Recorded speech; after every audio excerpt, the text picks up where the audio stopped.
I believe in human possibility, human potential, and I think that one of our biggest limiting beliefs is the belief of how limited we really are.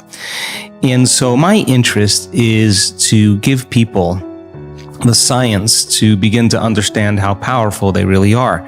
And I think that science really is the language that does that really well. And the new sciences like quantum physics and neuroplasticity, neuroscience, neuroendocrinology, psychoneuroimmunology, the mind-body connection, epigenetics, all of those sciences point the finger at possibilities. So I want to create a language for people from a philosophical or theoretical standpoint for them to begin to understand what's possible.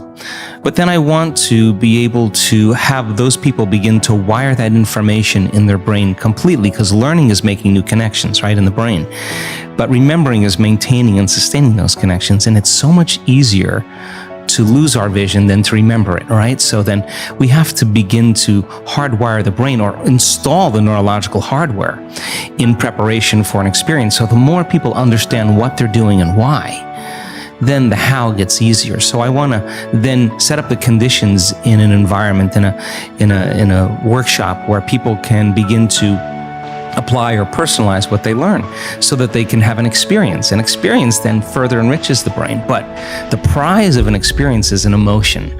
And once you start feeling unlimited, once you start feeling abundant, once you start feeling worthy, now you're teaching your body chemically to understand what your mind has intellectually understood. So knowledge is for the mind and experience is for the body, and people begin to embody the truth of that philosophy. Now, if they can repeat it over and over again, it'll become innate in them. It'll become natural, second nature, will become easy. They'll begin to master that philosophy. So I want people to begin to understand that thoughts are very powerful. Feelings drive our thoughts, and that they can begin to create a better life for themselves once they understand some of these principles. I think there's degrees of understanding this, Jay, because people use the word victim so much, and I don't really think we spend a lot of time really unraveling the idea. But if I said to you, Jay, how you doing today? And you said, well, I'm really upset because of this person or this circumstance or this condition in my life, then what we're saying, this is not conscious. This is an unconscious program. What we're saying is somebody out there is actually controlling the way I'm feeling and the way that I'm thinking. So if something out there is controlling your feelings and your thoughts, you're victim to whoever, whatever that is. Now, here's the challenge. The challenge is when things go really well, then you are feeling really good. But when things aren't going very well, then you're feeling pretty bad. So then the end result of that is that many people then become unconsciously reliant on something out there to change how they feel and hear.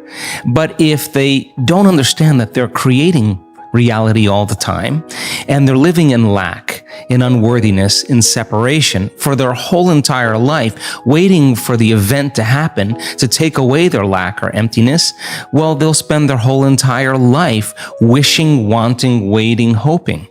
And so then that creates further separation from things changing. So then the idea then is to turn that battleship around. Is it possible then that the way you think and the way you feel can begin to produce effects in your outer world? Now, that isn't something that you swallow in one bite. It's a process of gaining knowledge. It's a process of practice. It's a process of experience. But once you start seeing those synchronicities, those coincidences, those opportunities that start to fall into place because you're experiencing change in your outer world, if you're doing the work, you're going to start paying attention to what you're doing inside of you that's producing the effect outside of you.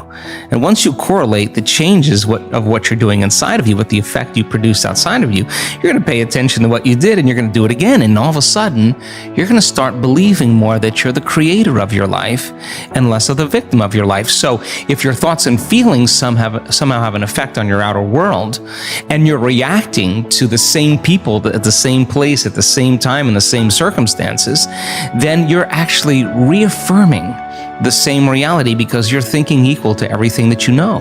So that in order to change that, we have to begin to be greater than our environment. And being is how we think and feel. So when people begin to practice this, they're not so quick to give their power away to the person or condition in their life, because the stronger the emotion you feel from some problem or condition in your life, the more altered you feel inside of you, the more you pay attention to the cause. Well, where you place your attention is where you place your energy. So you're giving your life force, you're giving your energy away to that person or problem that you could be using to heal, that you could be using to create a new future. So then teaching people then how to self-regulate and find the present moment and settle their body down from those unconscious programs or those emotions that they're conditioned to. That's the work. And so then when you start lowering the volume to those emotions and you're doing the work and mastering yourself in some way, as you begin to change your emotional state, you're not going to be thinking about that person or problem, and you're going to begin to take your power back. And it literally begins to build a person's own electromagnetic field. Now they have energy to heal. They have energy to create a new future.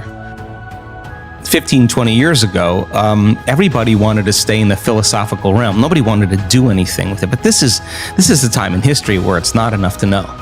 This is a time in history to know how, because information is so available, right? I mean, you don't need a doctor, you don't need a priest, you don't need a rabbi, you don't need a governor, you don't need a teacher to gain information. You don't need an authority any longer.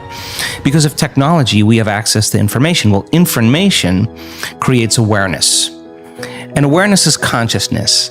And you can't have consciousness without energy. So people are beginning to wake up with a greater level of awareness of what's possible. So 15 years ago, 20 years ago, 10 years ago, I walked out and there was always a little resistance.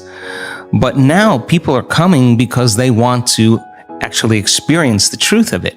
So that makes my job easier because I can just walk out and just fire away because people are prepared, they're informed, they're ready. So anything that's not consistent with that energy or that level of awareness, those paradigms are beginning to break down. Whether it's education, whether it's religion, whether it's politics, economics, the environment, the medical model, everything's collapsing because people are informed. So I love that idea because when people show up and they say, well, listen, I understand that I have a health condition. I understand that it's taken me 10 years of being unhappy, 10 years of living in stress, 10 years of living in fear, that's actually begin to signal or select and instruct the gene that creates the disease. Well, it may take me some time then to unlearn that process, to break that conditioning process. So there's a practical understanding now.